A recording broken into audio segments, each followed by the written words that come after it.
Greetings, I'm your host, Dr. Wolfula, and when I'm not fighting crime on the streets of Miami following the tragic murder of my brother-in-law, I'm gonna miss you, Kevin. I'm here at the Wolfula, RiffViewing movies. Welcome to October, my month-long Halloween celebration of the best and worst that iconic horror franchises have to offer. Okay, a year ago I promised you guys a Hills Have Eyes Part 2 review after my review of the original Wes Craven film, but, you know, I promise a lot of things. Well, you're finally getting this vid, especially after a bunch of people kept asking me about it, as a RiffView. Trust me, Part 2 is not worth a genuine review. Hills Have Eyes Part 2 was a 1984 sequel that Wes Craven also happened to write and direct, but you wouldn't think it watching it. Well, most folks don't even know that this movie exists, which should give you a decent idea of what kind of quality we're dealing with here. I'm gonna spoil it for you guys right off the bat. The sequel's fucking terrible. Craven made some hits in his long accomplished career, but his overall track record was spotty, of course. Still, aside from the Scream series, which he didn't write, Wes Craven tended to not be heavily involved in direct sequels to his own flicks, especially while sitting in the director's chair. Well, the thing is, Hills Have Eyes Part 2 was still before Nightmare on Elm Street made a name for Craven and a household name for his most famous creation, Fred Krueger, the dream-stalking marketing bonanza of the 80s. Wes Craven still needed to pay the bills, and The Hills Have Eyes was the biggest hit in Craven's portfolio up to that point, so it got the sequel treatment begrudgingly. The production of the sequel was ugly. Hills Have Eyes Part 2 was shot in 1983 primarily at Joshua Tree National Park in Southern California for $700,000. According to Craven, though, only 2/3 of the film was shot before production was halted by the studio due to budgetary concerns, and the sequel's US release was shelved for more than 2 years. What finally led to Part 2's completion and release? Well, Freddy's popularity is what did it, and the studio asked Craven to complete the film, but here's the catch. Craven didn't get to shoot the rest of the movie. How the fuck do you quote-unquote complete a movie that's only 2/3 done without actually completing it? Well, I'm gonna get into that in a bit, sit tight. The Hills Have Eyes Part 2's US release in 1985 did happen to line up with the release of A Nightmare on Elm Street 2, itself coming out a year after the first Freddy flick, which should give you an idea of how much of a hit Nightmare on Elm Street was compared to anything else that Wes Craven made up to that point. Still, Hills Have Eyes Part 2 was Craven's first sequel and is also the only film Wes Craven has ever disowned. This was the guy who directed Vampire in Brooklyn, which should give you an idea of Hills Have Eyes Part 2's quality. If you're looking to scratch that Eddie Murphy horror itch, by all means watch Vampire in Brooklyn. It's almost as scary as Haunted Mansion. That flick still keeps me up at night, waking in a cold sweat of terror. Well, let's begin Hills Have Eyes Part 2 already. Alright, so right off the bat, things don't look good for the sequel. It opens with a ripoff of Texas Chainsaw Massacre's opening crawl, complete with similar font and narration, which claims retroactively that the original Hills Have Eyes was based on a true story. Spoilers, it's not. This is bullshit. It's just an explicit ripoff of Texas Chainsaw Massacre's marketing gimmick, and an immediate sign that this is not a sequel made with integrity like the first. Far out in the unmapped desert, beyond the towns and roads, the hills still have eyes. I will say, though, that the flick should have been called The Hills Still Have Eyes. Really rolls off the tongue. I do gotta admit, though, with how cheap this movie is, The Hills Have Eyes Part 2 does make an attempt towards maintaining a sense of continuity with the original, something that wasn't really bothered with when making horror sequels at the time. It's a benefit to Wes Craven coming back for this flick, at least. Bobby Jr., played once again by Robert Houston, is one of the few returning characters from the original, and as an adult, Bobby is shown in therapy having PTSD following his family's mishap in the desert. Then what happened? Bobby, come on, don't hang on it. Just get it out. Based on this turn of events, you may assume that Bobby is the main character of this flick, and a crucial aspect of the story is Bobby fighting his demons and, in the process, becoming a better person. You know, a character arc that reaches a satisfying conclusion. Well, you know what they say when you assume. It makes an ass out of you and me. Because Bobby's scene with his psychiatrist is purely for the sake of delivering a recap of the original film, which, you know, is needed for the sake of catch-up, but Bobby's flashback to the time when he and his sis Brenda fought Papa Jupiter in the first isn't some condensed, too long didn't read version. No, it's the entire unedited scene. This isn't the only flashback to the original Hills Have Eyes. This movie's filled to the brim with them. In fact, this is how Wes Craven padded out the runtime in order to quote-unquote complete the sequel. You're hearing that right. 1/3 of this sequel's runtime is just flashbacks to the first movie. It's like giving a TV show a clip show episode after just one episode. It's not quite on the same level of pointless filler flashbacks as Silent Night, Deadly Night Part 2, but it's still pretty fucking depressing. He was a stupid psychopath. You were able to trick him and kill him, and you did. They all were. They were all beatable. You did it, you know it. Now, Bobby is not the main character of this sequel, like I said. As the exposition-spouting psychiatrist states plainly, Bobby now owns a biker team. The team has developed an experimental super fuel, and they intend to race with it in the desert not too far away from where the events of the first film took place. This whole thing sounds like a stretch, but I do have to hand it to Wes. He didn't just have another family driving to the desert. So, whomst are the main characters of this film? Well, let's establish that through this potentially scary scene that totally won't be a fake-out. What appears to be Edward James Olmos climbs to a lady's bedroom with a ladder that I guess he carried with him on his motorcycle, and the man menacingly gets a glass of water from the bathroom. What are you doing? Just look at my father. Better say your prayers, hotshot. What is this?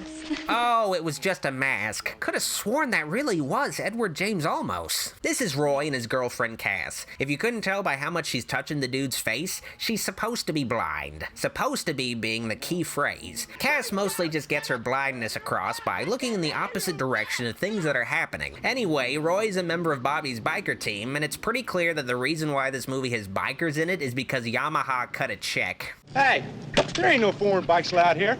It's Yamahas, right? Just Yamaha. Now, the scene where the bikers chat in the garage highlights one of this film's big issues. It has some shitty lighting. This problem is enhanced by the fact that half of the film takes place outside at night. The fucked up thing about the dim lighting is that it makes it hard to see the faces of the black actors, and in some scenes with Foster here, he completely blends into the shadows. Kids, if you're thinking of becoming a cinematographer, one of the first things you need to keep in mind is that you need to have different lighting for each subject's skin tone, something most low-budget films don't bother with, along with lighting in general. Anyway, back to the plot, or what there is of it. Harry shows up and crashes into Yamaha brand boxes, the best brand of empty boxes to stack up for contrived movie crashes.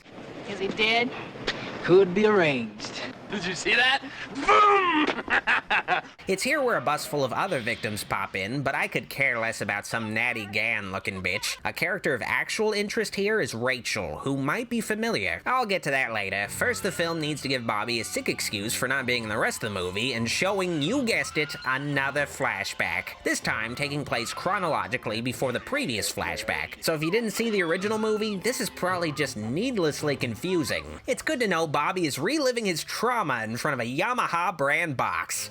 Hey, we'll do it ourselves then. No sweat. I'll go, Bobby. I know the way, and I can take care of the business for both of us. In short, Bobby is not in the rest of the sequel, leaving his story arc unresolved, and we're only 15 minutes into the movie. There's still plenty more room for disappointment ahead. On the way, the gang makes a stop to pick up a star that this movie could actually afford to bring back. This is it? Where? This is where we're gonna get our entrance fee. You see, at this kennel, the Carter family dog, Beast, is being pimped out for $400 to fuck a bunch of canine hoes for breeding purposes. Good to know the Beast has bounced back from the brutal murder of his first love, Beauty. On the drive to the bike race, Harry recounts the legend of the Jupiter clan from the first movie, because this film doesn't have enough recaps, evidently. But Harry at least mixes things up by recapping while sounding like Peter Falk having a stroke. But we are approaching the part of the desert where the family of Jupiter held sway, where the sand ran with fire and blood and the hills had eyes. Rachel has the right idea and dozes off, but there's no escape. Her dream is a fucking flashback, and it's here where she's revealed to have been Ruby from the first flick. I gotta say, Rachel's hair was a lot better when she was a feral cannibal. I'm kinda surprised Rachel and the Carters stayed in touch. I would have thought things would be a bit awkward. Anyway, pushing the plot forward finally, the team gets stuck on a winding road and, against Rachel's wishes, the gang decides to take a shortcut through the exact area where the original film happened. Shortcut! Shortcut! We're not getting off this road. Shortcut, shortcut, shortcut! Rachel doesn't warn the characters at all, because she'd have her reasons, but something that makes no sense to me is how the team knows about the Jupiter clan, they know they were here, and they know that Bobby has some kind of trauma over the desert, but they don't know their coach was a survivor of that massacre or come to that conclusion themselves? This is either a huge plot hole, or these characters are next level stupid. Smart money on both. You afraid of the desert too? It goes without saying that the gang arrives in the sketchy part of the desert, complete with bone totem and a welcome sign spelled in a sexual way. Why would anybody put a welcome sign way out here anyway? Who'd put a welcome sign out here? Here's another plot contrivance. The bus snags a random piece of debris in the road that causes a gas leak. We're not going far, folks. How about just using the super fuel? That stuff in this bus, blow up like a bomb. Might as well use jet fuel. Well, at least that plot hole was explained away. So, yeah, the movie becomes Scooby-Doo as the gang investigates an abandoned mine for fuel as nightfall approaches. And there might just be some spooky goings-on, I bet. Well, the flick doesn't really bother with building up mystery and just shows a full-body shot of Pluto right away. Yeah, I guess he survived the last film just fine. It's whatever. No need to make it a surprising moment. Instead, just have a bunch of jump scares with the characters dicking around. The only character with any sense is the damn dog, who's barking at everybody to get the fuck out of here, while Rachel decides to explore by herself, of course running into her bro Pluto, who is established as a total bitch in a fight.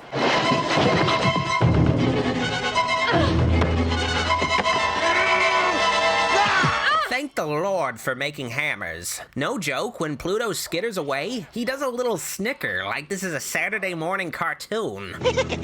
It's here where Rachel fesses up about her lineage, but this scene is inconsequential compared to what's next. The Beast, a dog I must remind you, even has a flashback in this movie. I'm not joking. When you see that cliche water ripple transition, you know it's serious shit. When you come across dog flashbacks outside of, like, an Air Bud movie, you're kind of at a loss for words. It really just makes you think about your life, the choices you've made leading up to watching this film. Anyway, Pluto stole one of the bikes, so the guys head out to beat the shit out of him. Oh yeah, these characters have a bunch of bikes that they could have used to go find some gas. Oh, whatever. I'm surprised that an inbred yokel can ride a motorbike. I'm not talking about Pluto. Wait, who pulled that tripwire? The excitement of seeing stuff actually happen in this movie is cut short when Pluto falls off his bike and runs off at a brisk pace, and Roy decides to, chase him on foot for like a minute. It's nice that the movie halted the brief excitement. It was getting overwhelming. God, these static long shots of a chase scene feel like I'm watching a high school video project. Of course, all of this culminates in a quick, effortless fight scene where Harry Manfredini recycles music from one of his Friday the 13th scores. I know you're all wondering, what happened to Harry? Well, it's quite sad. Harry fumbles around with the cannibals as Home Alone-esque booby traps and manages to disarm one, but he's killed by an unrelated rock. Jesus, it's like a fucking Wile E. Coyote cartoon. After Pluto is thoroughly cucked and then taken hostage at knife point, a new character emerges to save the cue ball via road hauling. This biker, who looks like a Motorhead roadie, is the Reaper, Papa Jupiter's older brother who is also a cannibal. This makes little sense since Jupiter's father in the first film makes no mention of spawning 2 desert cannibal sons. Was the Reaper on vacation during the first film? Also, what have Pluto and the Reaper been doing this whole time? I thought one of their things was kidnapping and raping women to continue the bloodline. It's a little strange that Pluto has been living in the desert alone with his uncle all these years. Don't get me wrong, it's nice that they're not raping people, but this shit ain't sustainable. They might as well just leave the desert and get real jobs. Elsewhere, and I'm not joking, the blind girl Cass actually senses that her boyfriend is in danger. Did you really unmistakably hear a scream? Not an actual scream. It was more like a feeling of Roy screaming. Like, I guess being blind means you're Obi-Wan Kenobi. Like, literally, night falls, the characters don't look for Roy, and they pass the time having Cass display her superhuman senses like she's Daredevil. I've got my hands in the air over my head. Tell me if I'm lying or telling the truth. Lying. From the sound of Sue's breathing, I'd say you had both your hands on her. Okay. Ruby and Hulk finally go out to find Roy and Harry because I guess they think the boys are pretending to be lost in the desert at night as a prank. Okay. This gives the other characters a good excuse to split up and wander around this dangerous mine that they know cannibals are roaming around in. At least Friday the 13th characters don't know Jason is around. Oh, boy, I hate the desert. I despise it. Sue, it ain't natural to be in a place without a disco. Wow, this movie was outdated while it was being made. Anyway, Foster and Sue fuck, but they didn't buy any lighting, so you can barely see the goods anyway. Just my luck. Missionary, too. Only after finding a bloody helmet do Ruby and Hulk realize they're in actual danger. Come on, let's get us out of here. Ruby urges Hulk to drive her out of this dangerous situation, but she falls off the bike, which causes Hulk to get impaled by a trap when he goes back for Ruby. Ruby is just fucking up left and right. Literally just a few minutes after fucking his girlfriend, Foster teleports into the showers to peep on Jane. How horny is this dude? What would you do if Sue caught you staring at me like that? I'd tell her to go mind her own business because this thing is bigger than the both of us. Oh, is it? Sue. Oh, gee, Sue, we was just talking. Sue runs away to where the lighting is even worse, and Foster chases her with what little gas they have left in their bus. Foster exits the bus and is jumped by Ruby, who delivers the bad news of the death of Foster's friend. But not before punching Foster in the fucking face. You sure that you're not suffering from a sudden onset of one of those weird mental diseases that white folks get from time to time? I think Foster is onto something here. Foster heads back to the total safety of the bus by himself, and Beast runs away from said bus. Well, that's weird. Well, that's weird. Whoa, I didn't see that coming. Oh no! After that, Sue decides to investigate the murder noises she heard coming from the bus. Good idea. Meanwhile, back at the ranch, mine, Jane checks out a totally empty closet. Oh, never mind. Wait a second, how did the Reaper manage to stow Foster's dead body in that closet so quickly without anyone noticing? It happened like 2 minutes ago. Oh, whatever. Reaper gives Jane a big old bear hug of death.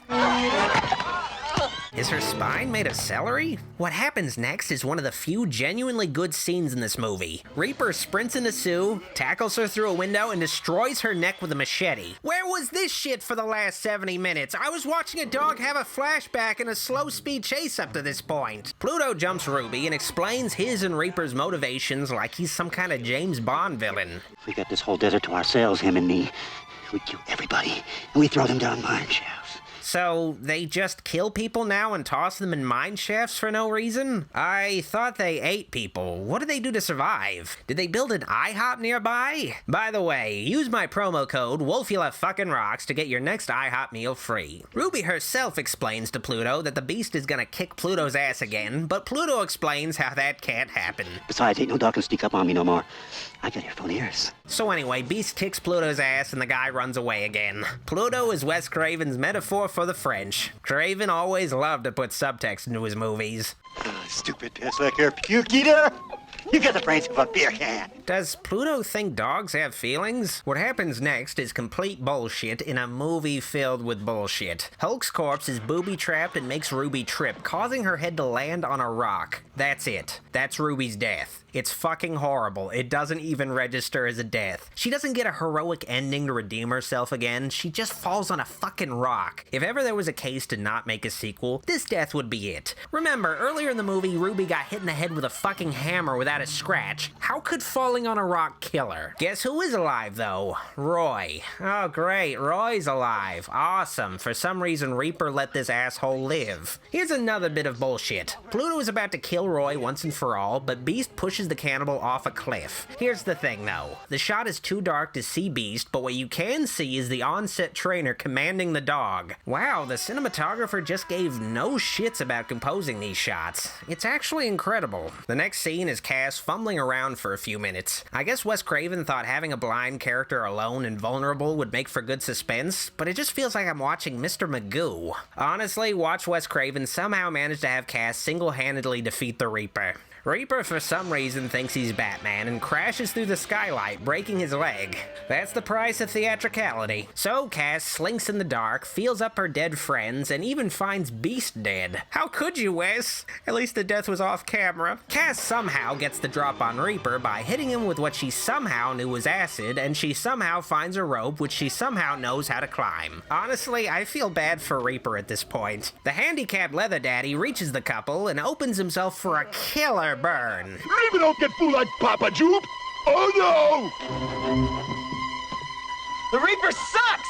Whoa, Roy, dude might have killed all your friends, but that's going too far. Let's fucking calm down. Roy ends up becoming trapped with the Reaper in a flaming ring. Wow, Cass really is Daredevil. Again, no joke, Roy just lies on his stomach like a jackass as Cass pulls him out through Reaper's fucking legs like this is a cartoon show. I added those sound effects. Or did I? Don't worry, Reaper retreats to the safety of the bus. Uh-oh.